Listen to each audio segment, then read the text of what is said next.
Welcome, my fellow peeps, to Making Sales Social Live, brought to you by Social Sales Link. I'm Bob Woods, the LinkedIn Sherpa, and I'm joined by fellow LinkedIn and social selling professional, also known as the LinkedIn Whisperer, Bryn Tillman. How you doing, Bryn? Good, Bob. How are you? I am doing great, doing great. So let's talk about fake accounts on LinkedIn. Welcome to Making Sales Social Live, as we share LinkedIn and social selling training, strategies, and tips that will have an immediate impact on your business. Join Bryn Tillman and me, Bob Woods, every week. Making Sales Social Live. This is the recorded version of our weekly Making Sales Social Live show. It's something that God knows I wish we didn't have to talk about, but we need to talk about it because Bryn and I are seeing more and more fake accounts lately from all sorts of people, unfortunately. And they're being started by people who have, reasons. So the two big things going on here are people who are either creating these fakes to accommodate automation, and the worst reason, people are actually pretending to be other people. So, Bryn, I know you've got a really good story about someone who created or who went out to a company and got busted by a person who was trying to the attorney story. Go ahead, tell my story, Bob. You don't remember the story, so evidently there was someone who went and hired a third party firm Oh, to you to tell it. Yeah. do and tell me if I'm saying something wrong, to actually do prospecting for them. And then one of these people bit, quote unquote, and that person happened to be an attorney. So when the person who originally did the hiring of the third party company reached out to this attorney, the attorney said, well, wait, I want to talk to Amanda, or whatever the Right, name of right. the fake profile was. And the guy said, well, actually, that was a fake profile. This Yeah. is really me. I'm the real person. And this attorney then proceeded to, let's just politely say, give this other gentleman an earful about what Yeah. he did. So absolutely. And thank you for reminding me. But yeah, so ultimately what happened is that the company paid another company to go out and pretend, AI, go out and pretend, and they created a fake account. But here's the thing, and I'm going to just start with this from the very top level, and this is a perfect example. When you start a relationship with a lie, you will never, ever be able to build an authentic relationship. It can never work. So keep in mind, and we're going to talk about, we don't expect that you guys listening are out there setting up fake accounts. What we want to do Exactly. is help you identify the fake accounts. And, this came out of, I saw for the first time an MTV TV show about catfishing from a dating perspective. And Yeah, I'm I like, love oh that my phrase. gosh, this is happening on LinkedIn. So, with that said, Bob, let's get into how to spot a fake account.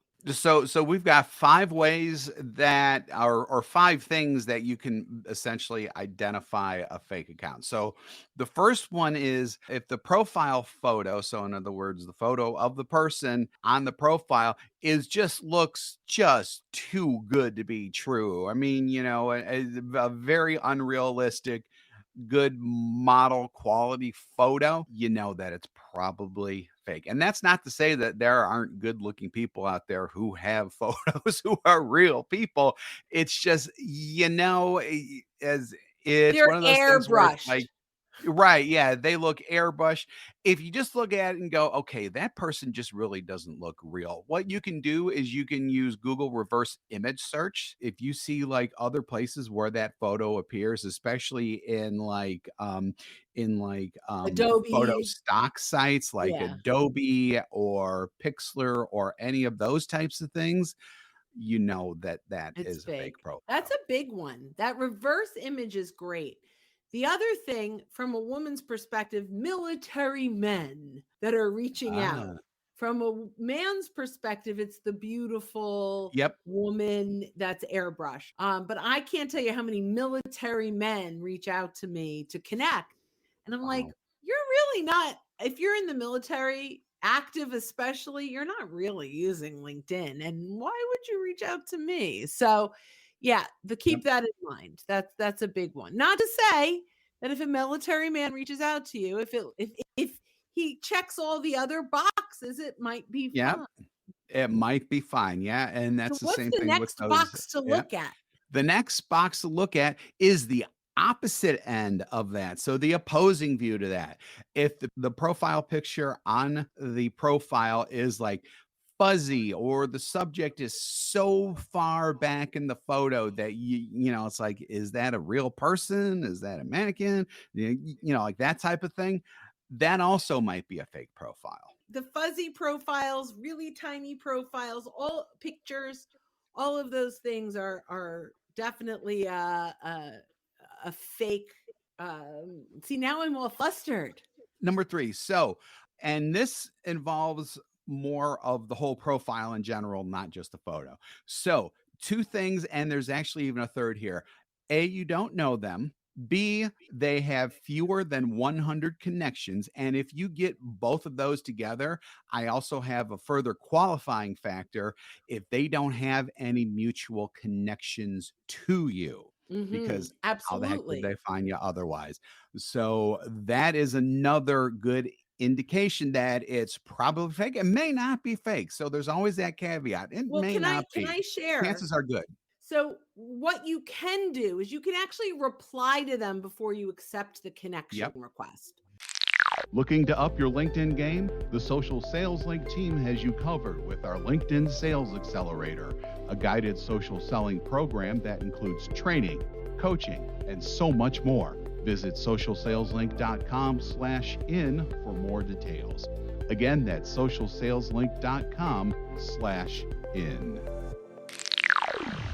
So when you are in the My Network tab where you would accept that, if you click on reply before you accept, you can send a quick little message like, hey, George, thanks for the connection request.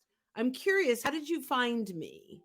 So if you ask that question and then ignore them, if they don't get back to you or if they get back to you with a legitimate answer, you may consider connecting. But I live and die by that reply before accepting. Yep.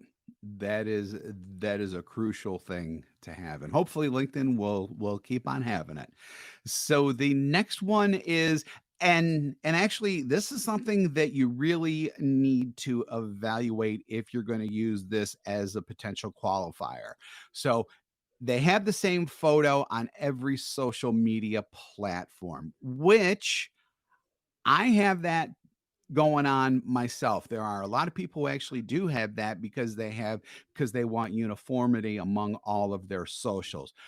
The catch here, though, is if there are also no other images posted for months or even years on those other ones, so in other words, they're not active in those as well, then chances are it's a fake. So don't necessarily use the same photo on every social media profile alone as a disqualifier. Look at the activity as well. If there's no activity there, oh, and by the way, a lot of these fake profiles on LinkedIn will also have no activity associated with them as well.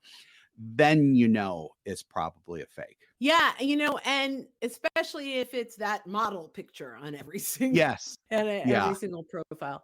So that's a Yeah, good one. so you can definitely combine some of these as well, because we don't want you being catfish, that is for sure.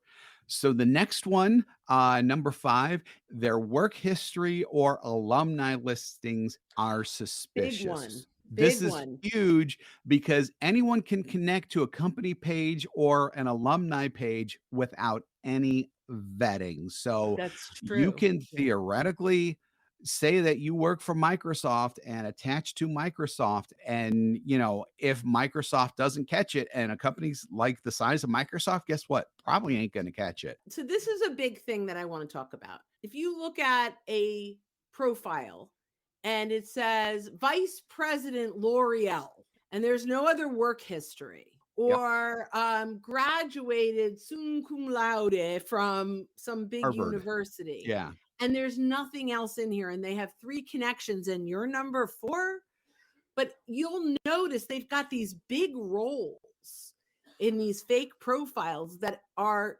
supposed to impress you.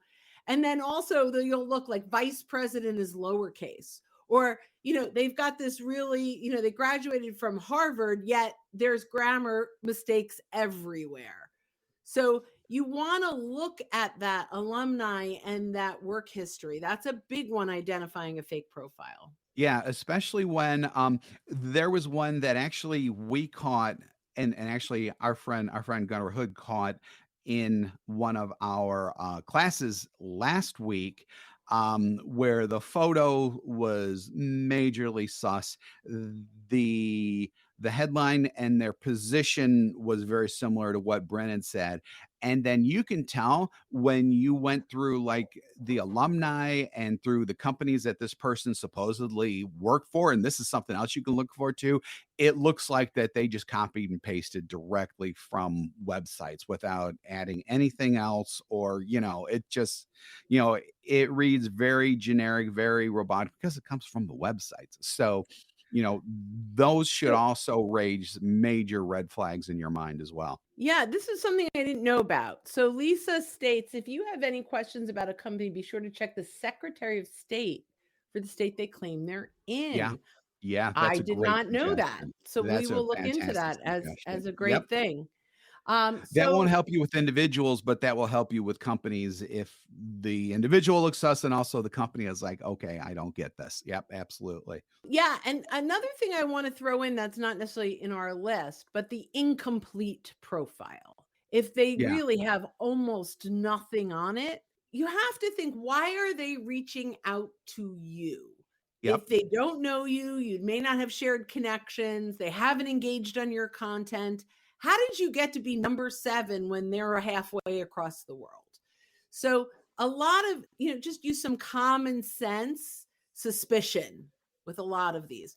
And sometimes I completely ignore them, especially if we had one where I forget what client we were working with, and it was they had 0 connections. He was the first person that was reaching out. And here's what happens with these fake accounts: is they get shut down all the time, and they're Yep. constantly starting all the time. So very few of them have a lot of connections for that reason. Yeah, absolutely. Do we have Absolutely. another one? No, that's it. We're just gonna kind of summarize our thoughts now. So I mean, obviously, number one, we are positive that no one who is listening to us right now is actually going to employ anything like this. Positive? So we know that. Yeah, we're sure. We're sure. We have good people listening to us. And if I you are feel employing confident these about that. because someone sold you on a bill of goods, Right. stop. Yes. Yep. Yeah. I could potentially see something like that happening. Good people who got catfished into actually using this type of thing. So don't do Right. it. Obviously, don't work with any company running a sales campaign with reps in air quotes using fake profiles, because you can tell that they just don't care about building quality, authentic, uh, transparent relationships with someone, because you don't want to be involved with a company that's catfishing. I certainly don't. I'm assuming you don't either, Bryn. Yeah, that's great. Well, this was good. Let's bring it in for a landing. Let's bring it home. So, thank you again for joining us here on Making Sales Social Live. Lisa says, "We good ones." Yes, we are. We are all good, without a doubt. If you're live with us on LinkedIn, YouTube, Facebook, Twitter right now, we do this live every week, and we are real and genuine. So, keep an eye out for our live sessions. If you haven't listened to us on our podcast, or if you are listening but you haven't subscribed, go ahead and hit that subscribe or follow button. If you want more info about our podcast in general, socialsaleslink.com/podcast is where you want to go. We do 2 shows weekly, this one and our Making Sales Social interview series, where we talk with leaders and experts in sales, marketing, business, and many more areas. So when you're out and about and you are being genuine, authentic, and yourself on LinkedIn, Be sure to make your sales social. Thanks, everybody. Don't miss an episode. Visit socialsaleslink.com/podcast. Leave a review down below. Tell us what you think, what you learned, and what you want to hear from us next. Register for free resources at linkedinlibrary.com. You can also listen to us on Apple Podcasts, Spotify, Stitcher, and Google Play. Visit our website, socialsaleslink.com, for more information.